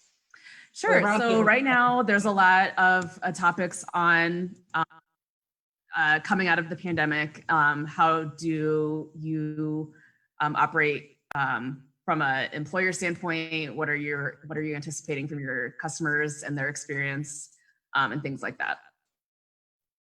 Great tools there. Lauren, how about some of your final takeaways and thoughts? I think, a lot of my takeaways, you've heard me say over and over again, it's mostly about engaging people and inviting people to tell your story and to tell their story. But I'm going to take a step back and say that if you're a DIY kind of person and this slide makes sense to you and you're like, yeah, I've already got some ideas about how I'm going to do that, I just needed to be sort of told to do that, great. If not, it is worth your while to invest in sitting down with a strategist who can help you figure out a plan for your business that meets your resources, sitting down with somebody who could maybe help you with your response, how you're going to tackle it, if you need additional help to do so, and somebody who can walk you through things like Google Analytics, either one-on-one through like a strategist or a consultant, or through things like this Small Business Development Center classes and mentors. And there are resources in our community that can help you do these things, because it's easy to say, here, just do them. But when you're a small business owner and you're in the middle of your business every single day, it's not always easy to sit down and see the forest for the trees, right? So it is really worth the time and effort to invest a couple of hours and some money in getting people that can help you build plans and strategize for your business. One thing that I often see is when they have somebody that they pay to do their response, and they usually buy it like at a national level, right? The one problem that I tend to see the most is that personal human element. I know that's not you, Lauren, but can you talk a little bit more about why that's what the difference is between hiring somebody like that or hiring somebody on a local level that, Absolutely. And I want to clarify, when I say get somebody to help you with the response, I don't mean outsourcing to an automated something, right? Like it has to be somebody who understands your brand voice and who can speak for you. Like Shannon can talk about this. PR agencies are really good at sounding like their clients and not like themselves. Nobody's ever going to be as good at it as you yourself, but you are limited as a resource. So I'm talking more from a strategy level of figuring out like, okay, let's make a schedule and you're going to do this at this time and that at that time. Or we're going to hire somebody and bring them in and have them understand our business from the inside out. I don't know what the right solution is for each business, but you're right, Christine, it is so important that the response sounds like you. And so a tip I give a lot of my clients is let's write 30 different responses with different people. Like Danny said, get your mom and your best friend, and they can write the same response, rewrite it in their own language. And then you can kind of automate it, but it sounds like a person and it's still on message. So that's just sort of like a duct tape trick around having a real-time response that looks more human, but isn't automated. But yeah, that voice matters so much. And the other thing I'll say about when you hire somebody, if they are not willing to explain to you over and over and over again until you understand in terms that make sense to you, where you are not confused about what is happening, then they're not the right vendor for you. Anybody who does this should take the time to make sure that it's meeting your business goals and that you are satisfied and understand how you're going to implement it and know that you can reach out for help. Because there's a lot of jargon and there's a lot of things, and this changes every day. We were all saying this before we started. So that willingness to be very transparent and thorough is important with any vendor you hire, whether it's to redesign your website, whether it's to make videos, whether it's to build a sales team. plan, do responses, just make sure that they are serving you. And I know everybody on this call does that. So, but you get to be the customer in that situation. So demand what you need. Perfect, Lauren. Thank you so much for sharing. Shannon, you have a couple takeaways and thoughts. I know that we already touched on a little bit, but if you want to go in more detail. Yeah, I'll keep it short and sweet. Just to reiterate some of the key takeaways that I've discussed today. Number one, be a human. Number two, don't be afraid to share your opinion or your company's stance on social media. And then three, be responsive on social media or really any site where your business might be reviewed. And finally, this might be the biggest tip, just make it easier for your customers to communicate with you. If you are looking for any free resources, there are lots of them out there. My PR agency, Sspr, has a blog and a newsletter, and we offer tips all the time, everything from how to set up Google Analytics to how to write a blog, how to get media coverage, all of those things. So you can get those tips on our website and sign up to be part of that newsletter. Great information, and it's really great of you all to be sharing that out right now during this time, because there's a lot of businesses that don't know even just those little things that could help so much. Dr. Key, what are some of your final thoughts and takeaways? Sure. So I want to go back to, we have some statistics right now with just trying to understand that this is an incredibly important time to think of marketing as building relationships, building community. So much of what we mean by being authentic, ethical, transparent is the emphasis that you need to have relationships with your customers, and that leads to sales. But right now, we're all going through the same thing. We are all going through various states of uncertainty. And even when the environment stabilizes, you can then think through your individual customers have personal instability that they're going through.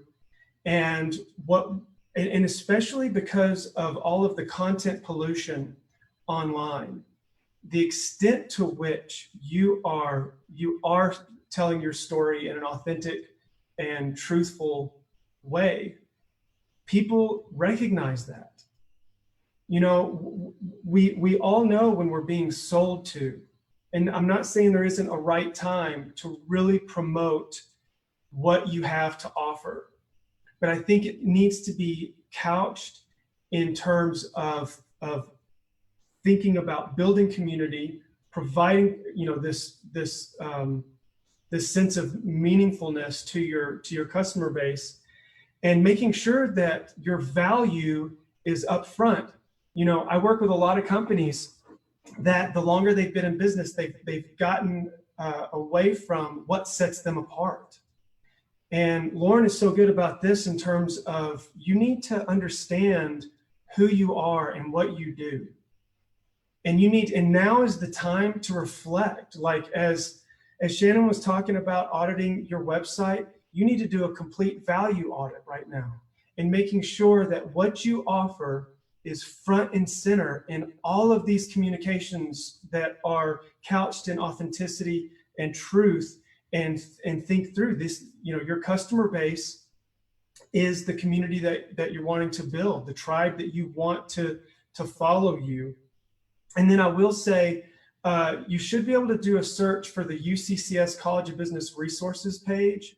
And we're just trying to curate, we're just trying to be kind of the facilitator for quality information because our mission is to serve our local and regional community through education and as well as building bridges, relationships, and encouraging our local businesses.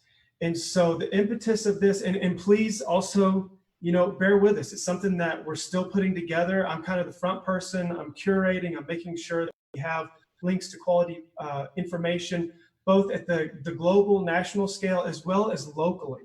And we're huge fans and have great relationships with the Better Business Bureau, Small Business Development Center. And so we want to just make sure that we can provide some quality information and links to other quality information. And there's a few of us that are also volunteering for some one-on-one virtual office hours. And I don't think this can go to the extent of full-on consulting, but I work with a lot of small to medium-sized businesses. I used to own a business, and so I think that we also have other people with great experience, other faculty with great experience in leadership, entrepreneurship, HR. They're willing to give out some virtual office hours and work with you and help you. Feel free to contact me personally. I'm easy to find through Uccs. And the big takeaway here is that everyone is dealing with something at this huge level, but then it has to be individualized. And so thinking through it, as Lauren said, on that one-on-one, I think it's going to be incredibly valuable to the extent that we're able to pull it off. Thank you so much. It's been a real pleasure to be on this panel today and to host it with you all today. I have to tell you, I think the big key takeaway for me, I don't have a slide today, but the big thing for me is you're not alone. If you're a business owner, there are so many community resources and organizations and media partners like KRDO and schools like UCCS here to offer education and help and to give you some advice. We're going to welcome back Jonathan Liebert and Ekta back from the BBB and the SBDC. I think Ekta's coming back in. Thank you all so much today. It was a real pleasure. Thank you, Christina, and thank you to everybody. You guys are all rock stars, so truly, round of applause. That was fantastic. You all did a phenomenal job. This was a great session, and I learned a lot of information. There certainly has been a tremendous amount of stuff going on out there during the pandemic, and so thank you for shedding some light on it. Thank you for giving some good information, some great examples, and really, hopefully, people got a lot of good takeaways and information from today. So truly, panel, once again, thank you so much for everything that you did today. Just as a quick reminder, we are going to be doing we're doing this all week, right? So we're going to be coming at you tomorrow from the United States Olympic and Paralympic Museum. So that's going to be, again, 9 o'clock tomorrow. Check the Facebook link or the webpage at sbdc.org. We're going to hear from folks over at the museum to let us know what they've been doing. They're going to be opening up on the 30th, I believe, so any day now, but you're going to get in there before everybody else, and you're going to hear from a panel. You're going to get a virtual tour. You're going to get a behind-the-scenes look at one of the most anticipated buildings in 2020. So make sure you register at pikespeaksbdc.org, or you can visit the Small Business Week Pikes Peak Region Facebook page, and we're going to get everybody signed up for that, and we hope to see you tomorrow. But before we go, just again, thank you to Steve Weed Media. This is the production company behind everything today. Steve, fantastic job. Thank you for great video connection, transitions, etc. You and your team are rock stars as well. So Ekta, turn it over to you. Yes, thank you all so much for joining us today. We really appreciate you being part of 2020 Small Business Week. Be sure to share our live streams. You can use this live stream off of our Facebook page and our website with all of your friends. So please have them watch and view and be a part of our celebration. In addition, don't forget to hashtag as you post on social media, hashtag Pikes Peak SBW or hashtag COS Food Trucks. As you know, we have the License to Eat going on right now, and hashtag Small Business Week. We run the largest small business week in all of Colorado. Thank you again for joining us and celebrating small business. Have a wonderful day.